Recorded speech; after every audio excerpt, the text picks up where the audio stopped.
Oke, sekali lagi selamat datang kepada Bapak Muhaimin Iskandar di acara IMGS.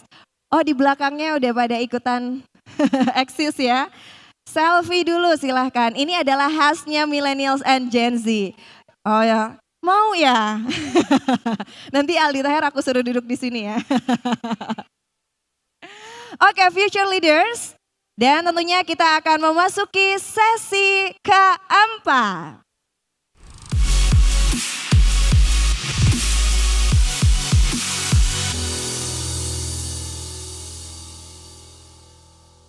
Future Leaders, pemilu sudah dekat dan ini sebentar lagi. Tentunya keriuhannya sudah sangat terasa, tadi teman-teman para Future Leaders juga sudah sangat antusias. Dan acara hari ini MGS mewadahi para capres dan cawapres untuk bisa berpartisipasi, membagikan informasi, berbagi pengalaman untuk kita semua. Masih di acara yang sangat luar biasa pada hari ini. Dan hari Jumat lalu kita juga sudah kehadiran Bapak Anies Baswedan dan Bapak Ganjar Pranowo. Dan di sesi diskusi ke-6 sore nanti juga akan ada Bapak Prabowo Subianto. Dan sebelum sesi diskusi bersama capres terakhir yang akan hadir di sini, kita juga akan berbicara mengenai Vice Presidential Candidates, Powerful in Election, Powerful in Action. Narasumber yang akan hadir di sini yaitu Bapak Muhaimin Iskandar, Vice Presidential Candidate. Dan juga nanti moderatornya hari ini spesial akan ada 2 orang teman-teman. Jadi 1 narasumber dan juga akan ada 2 orang dari Total Politik. Langsung saja saya akan undang moderator pada hari ini yaitu Ari Putra dan Budi Adiputro.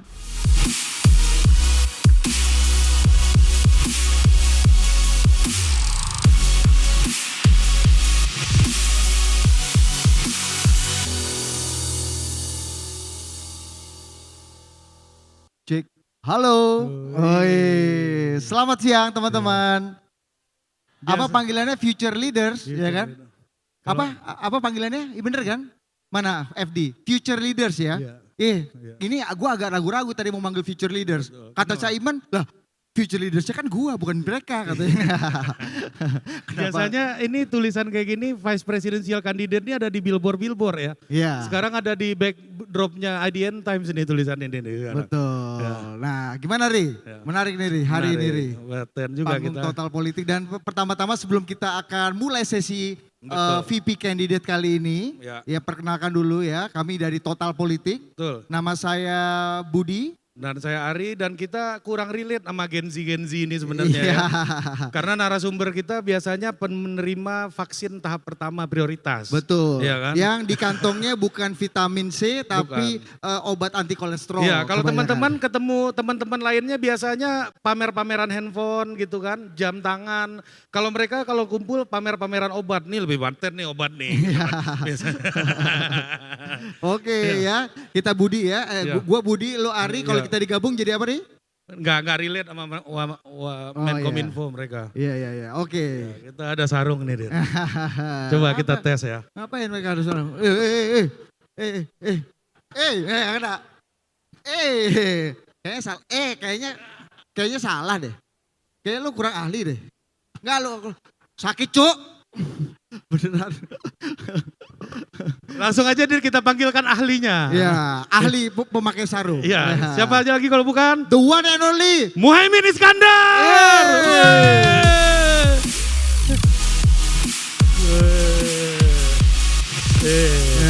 Cak, sebelum duduk Gus Muhaimin, tolong kasih tutorial dulu ke Budi. Bener gak tadi? Cara yang bener kayak gimana coba. Bener gak tadi? Ya.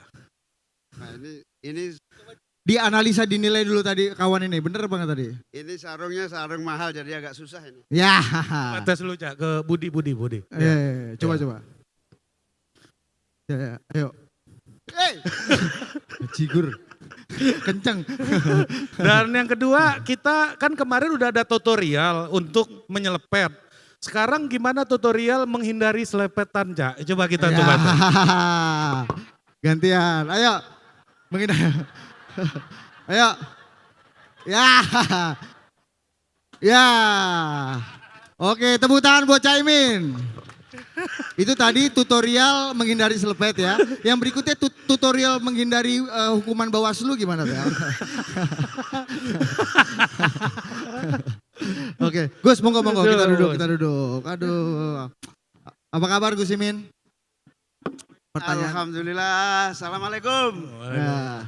Selamat siang semuanya, terima kasih IDN, Uni sama co-founder ini, Pak siapa ini? Iya. Ih, siapa ayo? Winston dan William. Wisdom dan William, terima kasih atas undangannya. Saya ini sudah lama menghindari dua orang ini. Di Total Politik karena takut saya mau datang, nggak taunya ada dua orang di sini. Nasib ini. Iya. Memang itulah. Dan ini semua future leaders, Caimin. Ya, Anda merasa ini enggak tersinggung nggak dengan future leaders ini? Harusnya kan Anda yang future leaders, bukan mereka kan? Kalau mereka future leader, kalau saya next leader. Wah. Maksudnya habis Pak Jokowi gua. Paten. Nah, kemarin itu jadi salah satu hal yang paling saya salut dari Gus Muhaimin itu adalah soal rebranding, Dit. Betul. Nah, dari awal Caimin, Betul. Gus Ami, Gus Muhaimin. Gus Muhaimin, Ya. Gus Imin. Iya. Jadi apa maksudnya di rebranding terus ini, apa maksudnya, Iya. Gus? Kalau produk itu ada captive marketnya. Nah, captive market Jawa Timur ya Caimin. Iya. Captive market sarungan pesantren ya Gus Imin. Oh. Satunya lagi apa tadi? Gus Ami. Gus Ami itu captive market untuk yang tidak mau namaku panjang-panjang gitulah kira-kira. Disingkat aja, Abdul Muhaimin Iskandar Ami gitu. Oh. Iya, captive marketnya Pak SBY ya. Susilo Bambang Yudhoyono SBY. Waktu itu saingannya AHY, masa saya Muhaimin kepanjangan, AHY Ami gitu kan. Iya, tepuk tangan untuk Gus Muhaimin. Nah, Iya, tapi bedanya Gus sama Cak itu apa sih? Ini kan mungkin Gen Z yang pada nggak tahu nih. Iya, Cak itu Jawa Timuran ya. Kayak Mas itu Jawa Tengah, Kang Mas, Akang Jawa Barat, kalau Jawa Timur Cak. Nah saya waktu dewasa panggilannya Cak, waktu kecil panggilannya Gus. Kenapa panggilannya Gus? Karena saya lahir tinggal di pesantren. Oke. Di pesantren itu manggil temennya semua, di antara yang ada senior itu manggilnya Gus. Jadi kalau Jawa Timur Cak, tapi kemudian ketika saya pindah Jogja, orang taunya saya orang Jawa Timur, ya sampai gede sekarang lebih banyak yang manggil Cak. Nama Twitter saya juga Caimin Now, jadi kalau mau follow silakan Caimin Now. Iya. Promo-promo, Iya. udah nggak dibayar promo nggak boleh kan, keterlaluan ini. Ya.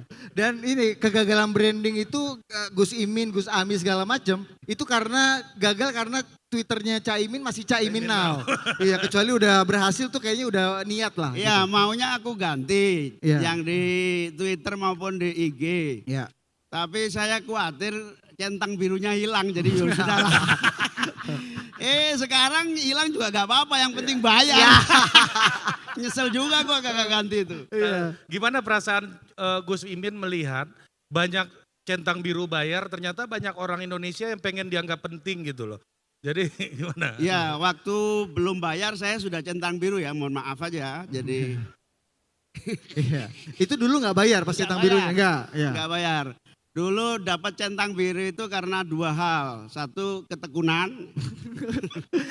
Maksudnya sering-sering nge-tweet lah Oh, gitu loh. iya, iya. Itu kalau sering nge-tweet itu akan dapat centang biru. Yang kedua, ini apa namanya, ikut engagementnya tinggi, kira-kira Oh. gitulah, identitasnya jelas. Iya. Nah sekarang siapapun yang bayar bisa deketin pemiliknya, si paman siapa? Paman ini Elon Musk. Ya paman Siapa? Paman Mas, Gober. paman Mas. Paman Mas ya. Emang dia yang punya Meta ya? Oh Twitter. Twitter, Iya, Twitter, dia yang punya. Twitter. Benar-benar. Gus, tapi kan gini, kita bicara politik hari inilah. Yes. Kita bicara politik kekinian. Banyak yang nggak nyangka itu Anda tuh bisa jadi cawapres. Kayaknya banyak yang nggak nyangka juga Pak Jokowi berpisah jalan lah dengan Bu Mega. Banyak yang nggak nyangka tiba-tiba Mas Gibran juga jadi cawapres. Emang politik kita itu semengagetkan itu ya, Cak? menurut Caimin? Ya, bahkan rame waktu itu di Twitter ya yang rahasia Tuhan itu salah satunya Caimin. Iya. Karena kami punya pengalaman agak pribadi dengan Caimin. Beberapa hari sebelum beliau deklarasi, kami ngobrol cukup lama. Iya, dan nggak ada tondo-tondo ini ya. Iya. Di situ Anda masih nyindir-nyindir Mas Anies terus ya. Dia bilang gitu. Silakan, Cak. Gimana, Cak? Ya, sebetulnya yang nganggap mendadak atau apa tadi istilahnya? Mengagetkan. Mengagetkan itu orang yang ngeremehin saya aja sebetulnya. Oh. Sebetulnya yang menganggap ini mendadak orang yang belum tahu sesungguhnya saya. Karena pada dasarnya memang saya merahasiakan keaslian kualitas saya pada akhir-akhir itu gitu ya. Jadi di zaman-zaman itu sebelum saya memutuskan untuk menentukan pasangan dengan siapa, itu jangan pernah memunculkan keaslianmu. Bisa dipanggil KPK itu kalau salah memunculkannya. Gitu. Termasuk ke kami berdua ya. Itu kan beberapa 2 hari Iya. sebelum deklarasi Iya, nih kita dan ketemu Ri. Bahkan PA-nya Pak Caimin aja kita tanya, ini beneran gak bos lu maju? Insya Allah bro, doakan aja. Katanya.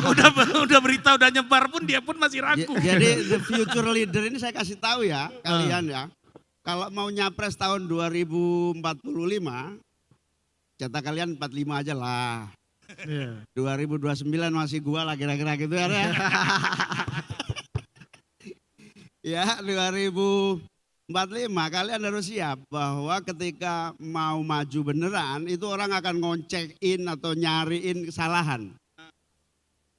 Ya apapun yang kita lakukan akan dicari gitu sehingga memang kualitas kita harus kita sembunyi-sembunyikan dulu gitu sehingga kamu termasuk orang yang kaget karena memang belum tahu aslinya saya kayak apa kira-kira gitu.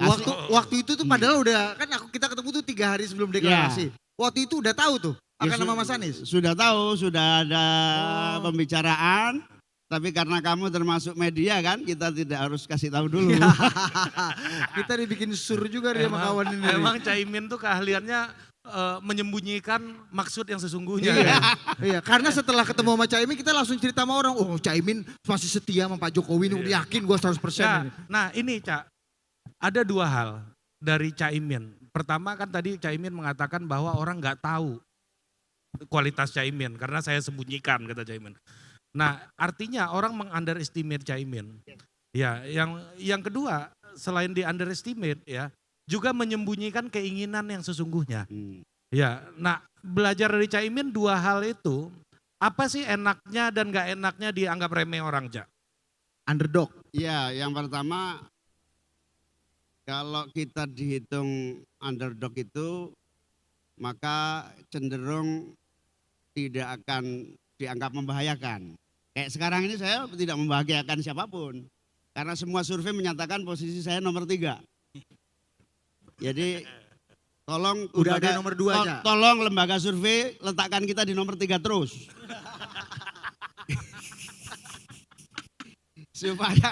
supaya Pak Prabowo sama Pak Ganjar sur dulu lah ya gitu ya, sur dulu. Dan lengah. Lengah gitu. Iya. Makanya saya terima kasih pada Denny JA gitu yang selalu menempatkan saya di nomor 3 terus itu. Jadi mohon maaf saya belum sempat. Sebut nama loh, nama lembaga surveinya. Soalnya setiap minggu keluarin survei dan setiap minggu ngeletakkan Amin nomor 3 terus. Soalnya apa, Denny Jeo udah pernah dibujuk tapi gak mau, maksudnya nomor 2. Jadi harus kena selpet juga. Ya enaknya di posisi underdog itu nothing tulus. Tidak ada beban, kita jalan tahu-tahu menang gitu aja lah kira-kira begitu. Oh gitu ya. Nggak ada penjelasan lebih ilmiah dari itu ya. Tahu-tahu Nggak ada menang ya. gitu. Nah tapi Caimin ini menarik kan. Caimin bilang pokoknya kita harus menyembunyikan dulu keinginan Iya, kita. iya. Birahi politik kita. Kan bagi orang semua- politik gak gampang. Betul. Cak. Orang Orang kan- politik itu kan yang penting petantang petenteng kan, gagah-gagahan terus. Dan lu harus terlihat niat. Iya. Untuk bisa dilirik dan dianggap serius sama orang. Iya. Nah itu anggapan itu gimana? Termasuk juga untuk para future leaders nih. Yang mungkin pengen masuk politik, Iya. pengen naik pangkat, pengen ditugasin Mbak Uni Lubis pergi ke luar negeri gitu, biasanya Iya. dinas luar negeri Iya, gitu. tiba-tiba ada anak ADN dikirim ke Zimbabwe sama Mbak Uni kan Iya. nggak tahu kita kan. Ya, ke Kenya gitu Iya. kan ya. Sorry minum dulu ya. Ya, silakan. Lu bukain. Oh iya, nggak- Cawapres itu bos. iya hijau. Oh botolnya hijau bos. Iya. Iya. Botolnya hijau itu antara air mahal atau jin nih sih jadi biasanya. Ya, Nah itu silakan. gimana tuh Caimin? Menyembunyikan niat, Keinginan. keinginan. Apakah memang itu kunci kesuksesan Kan Gen di Z politik? ini kan show force terus sama keinginannya semuanya. ini. Apalagi di media sosial nih. Ya, Dia kalau- melukat aja harus lapor dulu ke media sosial. Sebetulnya kalau mau jujur sih saya bukan kategori orang yang menyembunyikan keinginan.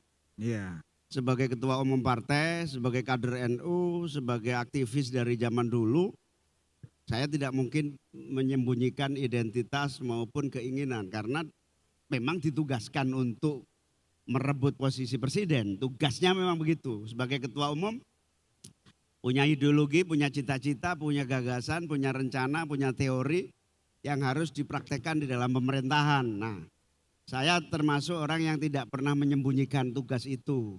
Berbeda dengan politisi-politisi yang lain, menteri-menteri banyak ini, banyak menteri yang nggak pernah ngaku politisi, padahal menteri-menteri itu politisi semua. Oh gitu. Iya, dia bilang Kan ada yang "Sa- bilang dari profesional gitu. tuh, saya Pak. bukan politisi, saya netral, saya tidak pernah berpolitik.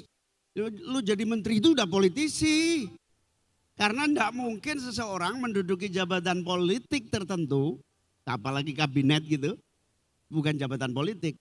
Menteri itu kabinet politik. Jadi kalau ada menteri ngaku bukan politisi itu bullshit itu, kira-kira bohong kira-kira gitu. Karena untuk sampai duduk di jabatan politik tertentu dia harus beradaptasi, struggle, kemudian mencapai tahapan-tahapan proses seleksi. Begitu juga kompetisi. Apa sih sebetulnya yang memotivasi kita untuk memunculkan keinginan politik? Motivasinya nggak ada lain kecuali agar gagasan kita tersalurkan. Kepada kaum muda ini saya sampaikan bahwa mau tidak mau jalan paling cepat untuk memperbaiki keadaan, memperbaiki nasib, memperbaiki sistem, memperbaiki ya jalannya gagasan ini efektif, itu hanya satu, politik. Politik adalah jalan tol untuk mencapai beberapa target apa yang menjadi harapan kita. Kalau mau cepat, contohnya sederhana, anak-anak sekarang ini hampir susah menjadi pengusaha kan? Ya. Susah. Mau kredit nggak dipercaya, mau mau kerja agak sulit. Tapi pinjol gampang, Cak. Pinjol ditipu pinjol di mana-mana. Pinjol gagal judi online gitu kan. Nah, kalian akan jadi korban terus kalau begini. Satu-satunya jalan cepat untuk mengatasi itu ya politik. Politik harus menjadi bagian dari nafas semua langkah-langkah kita. Nah, itu yang namanya politik itu sarana, jalan. Tujuannya apa? Ya tujuannya masing-masing punya. Kalau PKB partai tujuan ideologinya ada, yaitu misalnya terwujudnya keadilan, gitu misalnya. Kalau pribadi-pribadi kan ada dua jenis partai di Indonesia ini. Partai yang punya ideologi, gagasan, cita-cita, teori, warisan, ajaran. Ada juga partai yang memang dibuat berdasarkan kepentingan-kepentingan yang terorganisir. Nah tergantung kalau organisasi yang terorganisir ini ya asal cocok artikulasi kepentingannya nyambung ya jalan.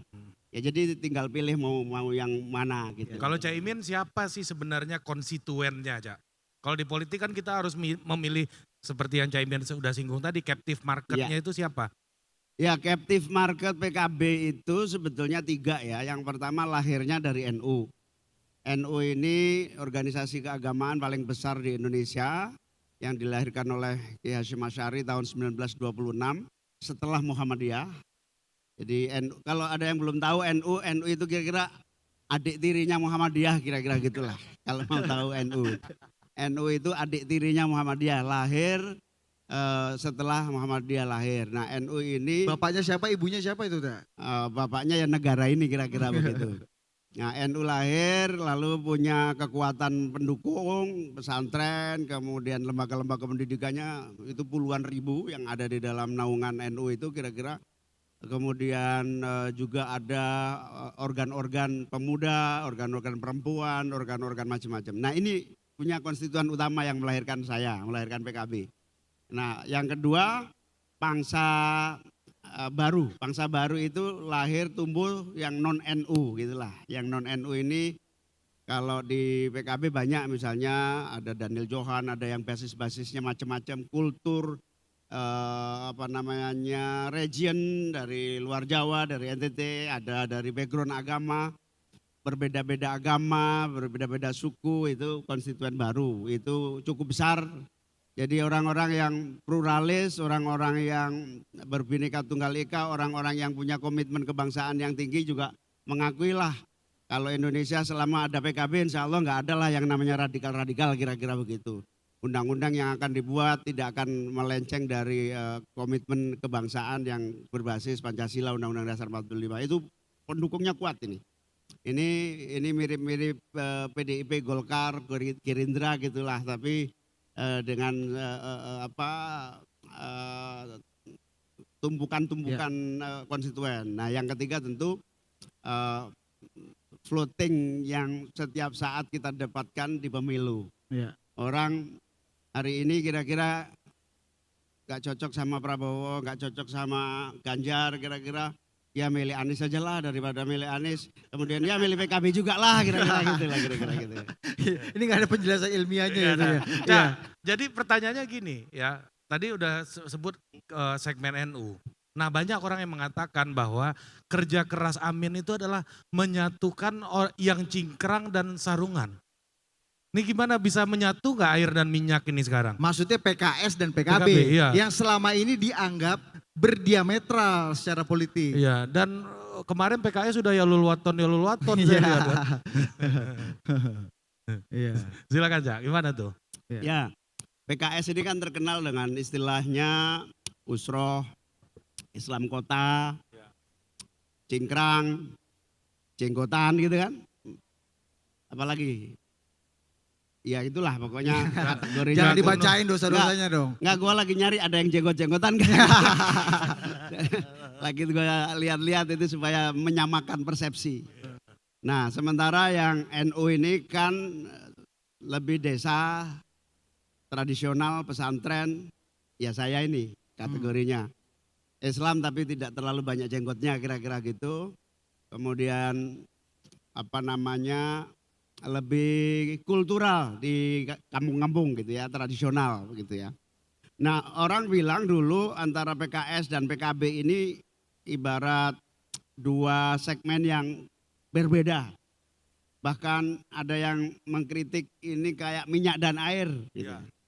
Pada dasarnya enggak sih, pada dasarnya ketika disentuh satu kalimat ukhuwah Islamiyah, ukhuwah watoniyah, ukhuwah basyariah, selesai. Air jadi minyak, minyak jadi air, menyatu dalam satu barisan yang kuat dan kokoh, insya Allah menangkan Amin 2024. Masuk barang itu.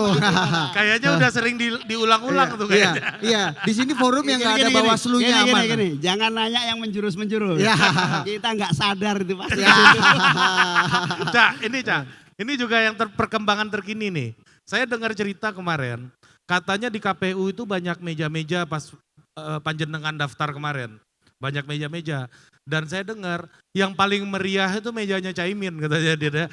Dan semua politisi Senayan itu merayakan pencawapresan Caimin ini katanya kan. Merayakan konsistensi dan persistensi Caimin. Iya. Ada yang cerita loh, ini loh Caimin loh, sekarang dia cawapres loh ini. Gitu-gitu kan. Nah, coba kasih cerita dulu. Siapa aja di meja itu tuh. Kenapa banyak politisi lintas partai yang ikut merayakan Anda jadi cawapres sehingga meja Anda paling ramai itu, Cak? Iya. Ini orang teman-teman saya di DPR ini kan lintas partai yang berbagai cara pandang lah ya, yang memprediksi bahwa saya tidak akan bisa maju. Pertama, itu yang meremehkan juga. Ya. Sebetulnya tidak meremehkan. Banyak yang kalau saya maju banyak yang cemburu. Gitu lah kira-kira gitu. Banyak yang cemburu, banyak yang sakit hati, banyak yang menghambat, kira-kira begitu. Nah, tiba-tiba sudah bisa daftar KPU. Ya satu. Yang kedua Mas Anies juga begitu. Mas Anies itu ada yang taruhan. Kalau sampai Anies bisa Dapat daftar, maka taruhan Alphard 1. Ada lagi yang taruhan uang. Ini korban-korban judi online nih yang taruhan ini. Hasan Nasbi maksudnya. Ada pokoknya. Nah, di DPR semua sama. Taunya saya sama Mas Anies pasti dihambat. Pasti dihambat. Dan memang agak dihambat-hambat juga emang. Makanya waktu saya dijodohkan sama Mas Anies di ujung-ujung akhir itu nggak ada yang saya kasih tahu daripada dihambat kira-kira gitu. Gitu. Termasuk Pak Jokowi tahu nggak, Cak? Jadi gini, saya itu Itu pertanyaan orang juga tuh, Pak Jokowi tahu nggak sih? jadi saya itu dijodoh-jodohkan sama itu yang satu itu ya kan. Dijodoh-jodohkan tapi nggak cocok gitu, nggak cocok. Nah, dikiranya kalau sudah nggak cocok nggak mau pergi. Padahal kita tahu kan bahwa hari gini kalau nggak cocok ya cari yang cocok lah kira-kira gitu. Hari gini kok ada pemaksaan perkawinan, nggak mungkin lah kira-kira kita kawin pasti cari jodoh kita sendiri kira-kira gitu. Nah jadilah kemudian sama-sama Mas Anies. Tapi sebetulnya sama Mas Anies ini teman lama sekali, sama-sama di UGM Jogja, kemudian sama-sama pindah Jakarta, sama-sama komunikasi. Cuman waktu jadi gubernur dia agak oposisi dengan pemerintah, sementara saya di pemerintah, sehingga saya mau ketemu aja takut. Saya takut mau ketemu Mas Anies itu agak takut, karena ya biasalah di demokrasi kita akhir-akhir ini kan perbedaan pendapat itu di judgment sebagai musuh atau ancaman. Saya tuh sampai ditawarin ketemu Mas Anies yuk, ketemunya di dalam 2 mobil, sama-sama jalan, nanti di tengah jalan buka pintu terus langsung pindah. Itu terjadi loh di Indonesia tuh. Artinya bagaimana curiganya satu dengan yang lain. Dan alhamdulillah akhirnya saya sampaikan ketika saya sudah aman berjodoh sama Mas Anies, saya sampaikan kepada Pak Presiden lewat orang sih, nggak ketemu langsung. Setelah berjodoh? Iya, setelah berjodoh. Pak Presiden, kali ini saya sudah menemukan jodoh saya. Tolong dong restui juga, jangan hanya itu yang direstui. Kira-kira gitu. Iya. Pak Presiden awalnya menjodohkan Anda dengan siapa, Cak? Awalnya menjodohkan dengan Prabowo. Oh gitu. Bukannya ya. Iya. Oh gitu. Tapi sekarang dengan Mas Anies ini apa namanya? Sorry keceplosan gua. Ya, nggak bisa diralat. Oh jadi Pak Jokowi gini, betul? Gini. Sorry Pak Jokowi. Tepuk tangan. Ayo, ungkap lagi. Gimana, Cak? Pak Saya Jokowi? itu menghindari ketemu total politik. Itu ya seperti ini. Nggak taunya Uni mempertemukan mereka di sini kan kacau ini. Ya. Ini kan dikasih tahu Mbak sama beliau. Bakal kepancing-pancing seperti ini. Nah, Saya nggak tahu dia, nggak tahu. Menghindari 2 oknum nggak jelas ini begini nih. Ketemunya di sini juga. Oh jadi Pak Jokowi awalnya menjodohkan Enggak. Ya. Cak, tapi kan Iya, udah kita hargai lah rahasia Caimin Iya, ini iya, ya. iya. Tapi yang orang perlu tahu juga, Cak, ini kan Mas Anies selama ini jualannya perubahan. Ingin melakukan perubahan dan mengkoreksi atas apa yang telah dilakukan Pak Jokowi 10 tahun terakhir. Makanya koalisinya perubahan. Ya. Caimin sendiri yang bagian dari 10 tahun ini Ya. konsisten dengan itu apa? Ada produk derivatif lain ya? Udah mulai Jadi geser juga? ketika kita ketemu mertua baru saya itu Surya Paloh maksudnya. Mertua lama Pak Jokowi. Jadi ketika ketemu kepancing juga gua. Ketika ketemu Pak Surya Paloh tanggal 28 Agustus ini koalisi kami mau bubar nih, Min. Kami ingin alternatif nih. Kamu mau nggak gabung sama kita? Terus jadi apa saya di situ? Ya cawapres lah, dia bilang gitu kan. Kalau capres boleh nggak? Masih nawar. Ya, saya nawar. Masih nawar. Saya nawar. Kan Anies bukan partai saya bilang. Marah-marah Bang Surya. Lu dikasih hati minta rempel lo katanya gitu. Terus ya sudah akhirnya saya mau. Tapi syaratnya satu, kamu harus terima istilah perubahan. Koalisi perubahan, saya tolak. Enggak, saya minta waktu 2 hari, saya bilang. Saya tidak setuju perubahan. Minta waktu 2 hari itu untuk menerima jabatan cawapres apa koalisi, nama koalisi? Nama koalisi. Oh nama, cawapresnya udah mau? Cawapres sudah mau lah. Ya terpaksa daripada jomblo kan. Mending dapat jodoh daripada jomblo. Ini banyak yang jomblo kayak Erick Thohir, Ridwan Kamil. Itu survei tinggi semua, Cak. Hah? Survei tinggi semua itu. Hah? Survei tinggi semua itu. Tinggi versi Denny J.A.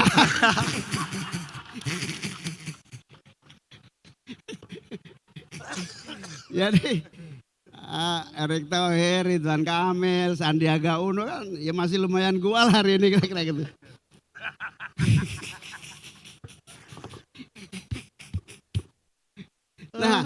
Nah, ketika ditawarkan istilah perubahan itu, terus terang kita agak keberatan karena saya khawatir ada ketersinggungan koalisi saya yang sekarang.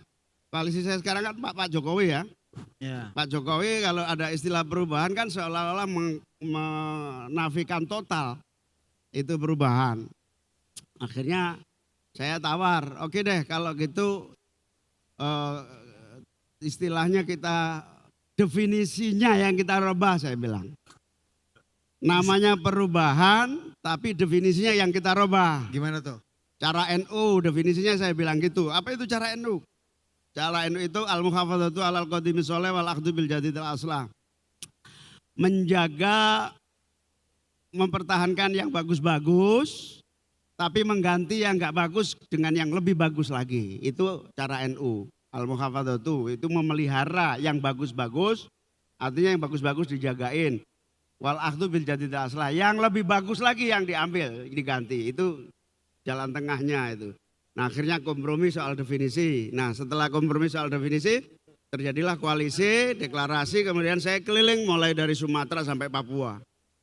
Ternyata setelah saya keliling saya ketemu masyarakat.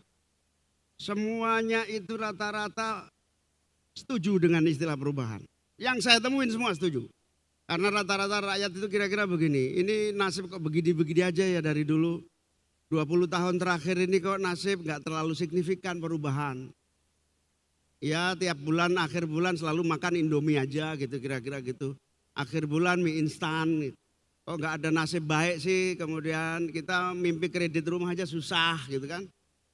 KPR bukan lagi kredit perumahan rakyat tapi kapan punya rumah itu masih mimpi aja gitu. Kemudian banyak 20 tahun terakhir ini kami kok ya pertanian begini-begini aja. Lalu apa dong? Ya perubahan. Rata-rata perubahan. Kalau mau nasib baik ya perubahan, nggak mungkin nggak perubahan. Kalau nggak perubahan ya begini-begini seperti 20 tahun terakhir gitu. Makanya kemudian sepulang dari keliling kira-kira 1,5 bulan saya keliling, saya balik ketemu mertua baru Bu, Surya Paloh maksudnya.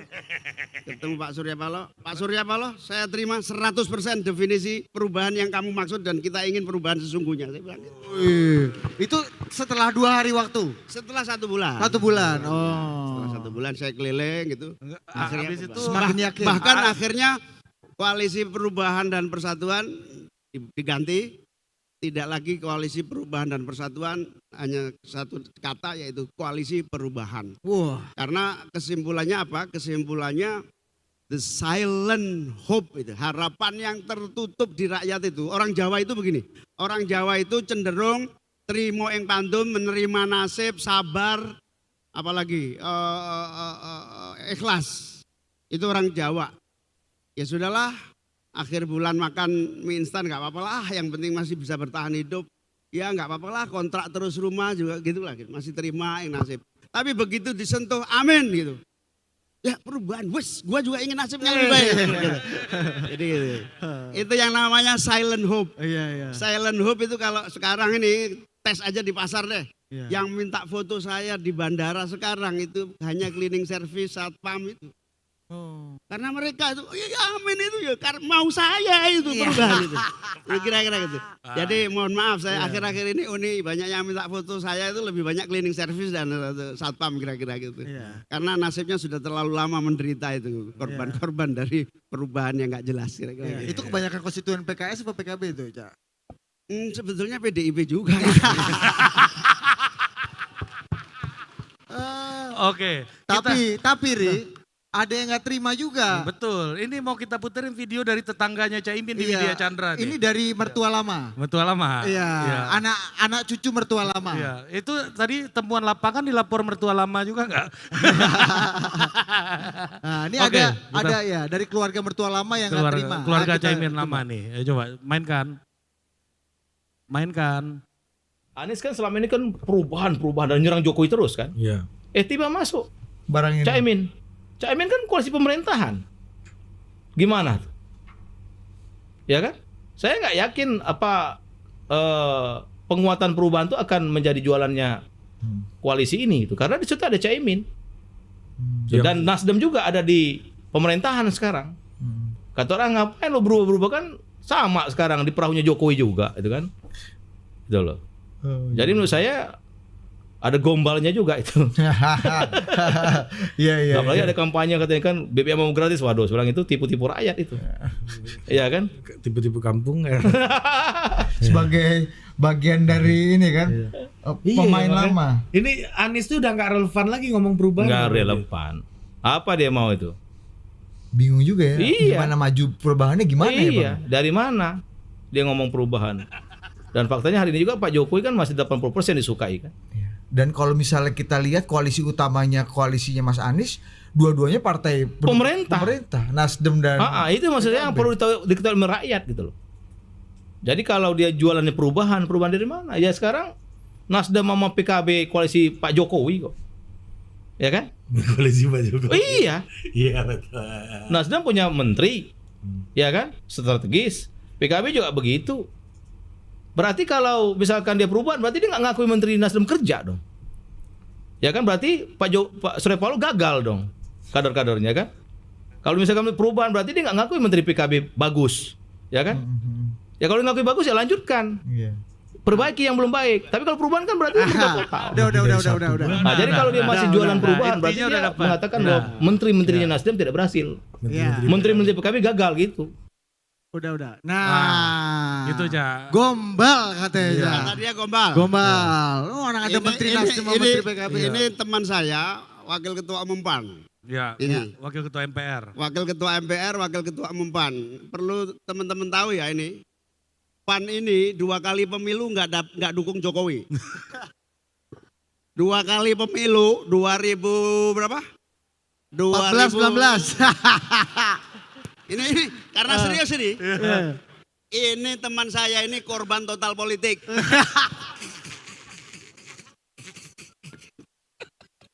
Jadi si Yandri ini adalah PAN. Bilang saya nggak konsisten karena koalisi Jokowi tapi juga idenya perubahan. Lebih berat lagi kalau dia saya bantah. PAN ini 2 kali pemilu dukung Prabowo. Mau 3 kali nggak dukung, mau 3 kali gagal lagi dia nih. Tepuk tangan dong. Ini yang tepuk tangan korban Imin nih berarti. Korban. Jadi Yandri ini 2014 dukung Prabowo, 2019 dukung Prabowo. Saya 2014 dukung Jokowi, 2019 dukung Jokowi. Ya saya ini sebetulnya pengawal Jokowi dari awal. Nah tiba-tiba dia masuk koalisi Jokowi, dapat menteri 1, lumayan lah gitu kan. Nggak ada hujan, nggak ada angin dari pendukung Prabowo. Nah saya ingin sampaikan aja, termasuk Pak Prabowo, tiba-tiba jadi menteri. Aslinya Menhan itu saya sebetulnya, janjinya begitu.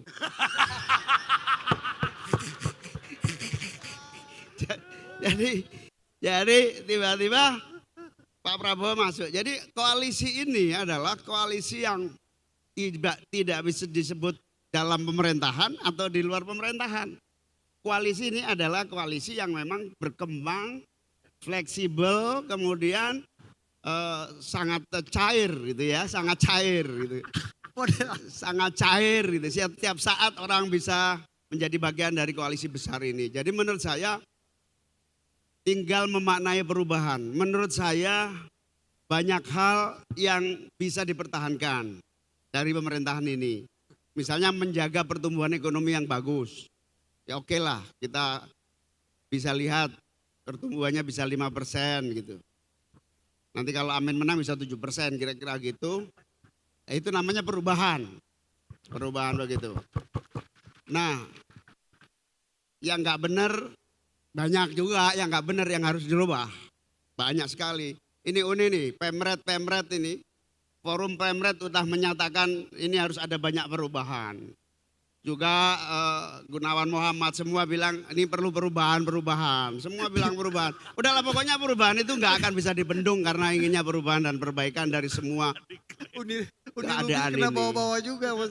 Ya, iya bener loh. Bila kalian mau makan mie instan terus akhir bulan nggak mungkin juga harus perubahan supaya kalian lebih makannya lebih bergizi. Itu kira-kira gitu. Nah, karena itu yang bagus mungkin harus kita pertahankan, tapi yang nggak benar ini 20 tahun ini kita impor pangan sampai hari ini pangan bahaya ini, ya kita harus berubah. Berarti kalau perubahan tuh kata Bang Yandri tadi gitu Gus. Berarti menterinya Caimin nggak kerja dong. Iya. Sehingga perlu perubahan kata dia. Menterinya Nasdem Pak Surya nggak kerja dong. Iya.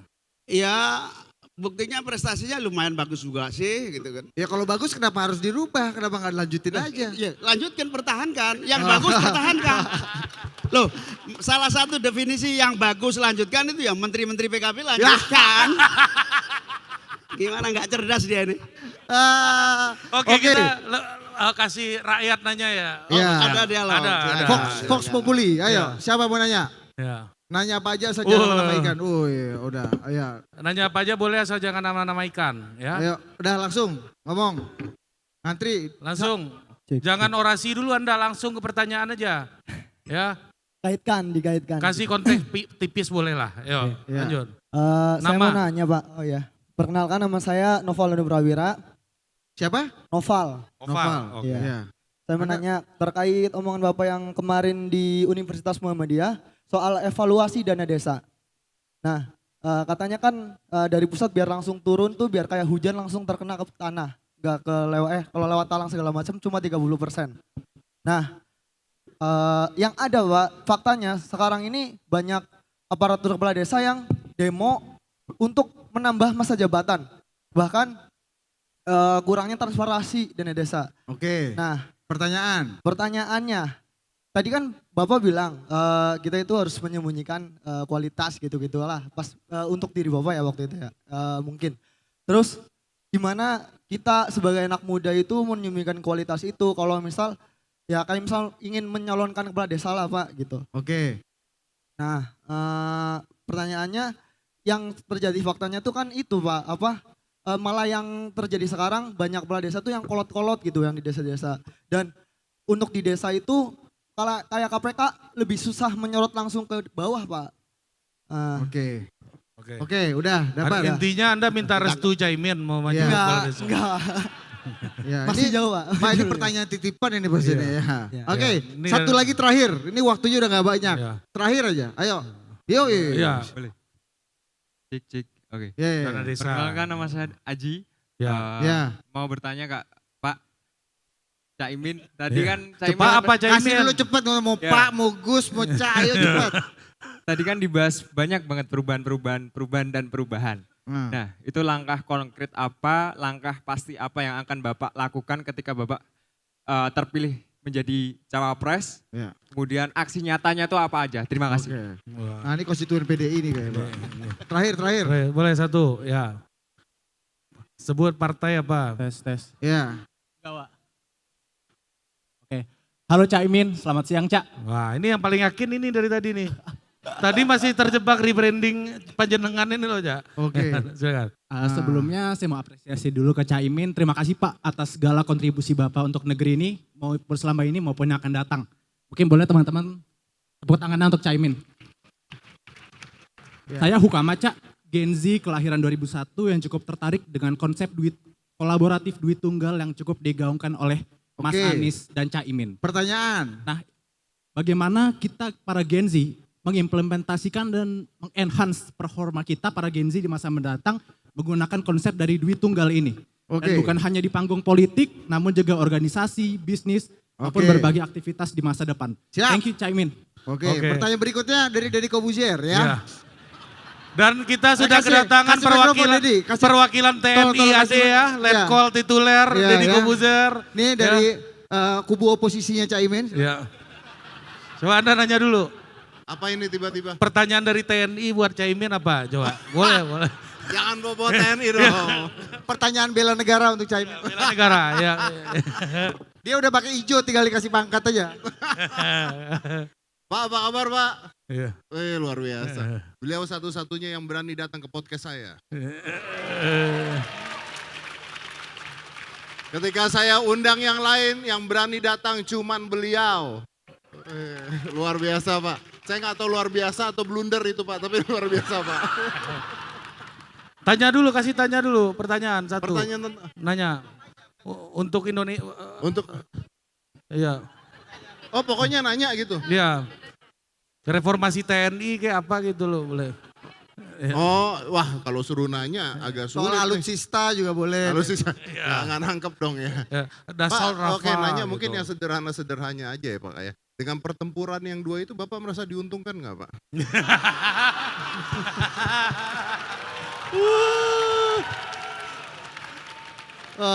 Ayo Cak, duduk lagi Cak, duduk lagi. Pertanyaan keras. Ya. Bisa dirangkum aja Cak. Ya. Itu di kesimpulan tuh dari suruh simpulin sama Om Ded nih kan. Ya, yang pertama begini ya, anggaran negara ini 3.000 triliun lebih. 3.000 triliun ini hanya 72 triliun yang dikelola oleh desa. Itu pun udah kita uji coba setelah 6 tahun perjalanan, nyatanya 72 Ngombe sih, triliun. ngombe. Thank you. Hati-hati kesampluk. Nyatanya 72 triliun yang digunakan di desa ini relatively aman. Ada kasus korupsi, case by case gitu ada. Tapi relatively 72 triliun lebih selamat dibanding yang lain-lain. Itu artinya apa? Anggaran desa kalau diterapkan langsung di rakyat itu lebih bisa digunakan secara langsung. Nah, yang ingin saya sampaikan adalah ke depan, nah ini satu desa dari 250 juta sampai 1 miliar. Sekarang sudah 1 miliar menuju 2 miliar. Ini dana desa yang dibagi. Insya Allah kira-kira 200 triliunan yang akan dibagi untuk desa-desa. Nah pertanyaannya apakah nanti ke depan kepala desa ini enggak semakin mengkhawatirkan korupsinya? Saya jawab justru kita harus persiapkan. Persiapkan sistemnya, persiapkan orangnya. Yang paling penting lagi adalah kalau ada kepala desa minta 9 tahun itu justru dalam rangka supaya tidak buang-buang energi di dalam kompetisi. Biasanya kompetisinya itu 3 tahun sekali. Jadi capek, belum kerja udah kompetisi lagi. Makanya diperpanjang, nggak usah 3 tahun tapi 9 tahun sekali pemilunya. Pemilunya 9 tahun sekali. Kalau pemilu dari 6 tahun menjadi 9 tahun. Jadi pemilunya 9 tahun sekali sehingga tidak berantem terus gitu di desa. Biasanya kalau pilpres itu berantem dalam artian kompetisi keras terjadi dan mudah kemudian salaman kembali. Contohnya Pak Prabowo dulu bersaing dengan Pak Jokowi akhirnya jadi menterinya Pak Jokowi. Tapi kalau di desa, 2 kepala desa itu berantemnya sampai anak turun kira-kira begitu. Nah untuk mengatasi itu minta waktu agar tidak setiap 6 tahun sekali, jadi 9 tahun sekali. Okay. Nah insya Allah dana desa lebih efektif kalau ada anggaran kira-kira gini. Setelah banyak terjadi korupsi di pusat, kita ingin mulai pembangunan di bawah. Nah saya setuju orang-orang baik jadilah kepala desa di mana-mana. Orang-orang baik ambillah jabatan kepala desa. Supaya apa? Supaya ikut menyelamatkan uang negara. Karena di situ jabatan mulia, kira-kira gitu. Jadi pulang kampung aja jadi kepala desa lebih enak gitu, kira-kira begitu. Oke. Nah yang kedua apa tadi? Yang kedua. Langsung pertanyaan terakhir aja, waktu udah habis. Soalnya, ya. Waktu habis, pertanyaan terakhir. Iya kita tidak bisa komentar, kalau itu komentar. Itu komentar yang berbahaya. Gak bahaya tak? Oke, terakhir dari kita ini ada trivia question untuk Caimin. Ya, silakan dijawab, pilih yang mana. Oke. Aktivis apa entrepreneur? Aktivis. Oke. Nasi pecel atau soto Lamongan? Soto Lamongan. Ya, motor listrik atau RX King? Motor listrik. Nah. Gua nggak bilang Vespa loh ya. Menteri atau ketum partai? Ketum partai. Nah, Lebih berkuasa ya. Dewa 19 atau Coldplay? Berkelas dunia dong. Ya, itu udah kelas-kelas banget itu. Dewa 19 atau Coldplay? Dewa 19. Ya. Oke, kalau Dewa 19, Ari Lasso atau Once? Ari Lasso. NU atau PKB? Nanti kalau udah pensiun aku NU aja. Adi tentang anak presiden. Gibran atau Yeni Wahid? Ya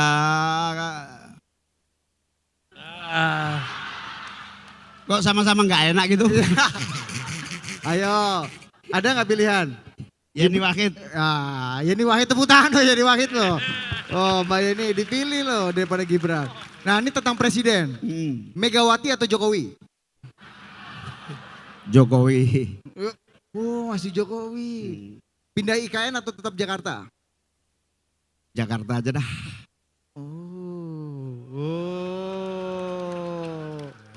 Terjawab ya. Setuju nggak?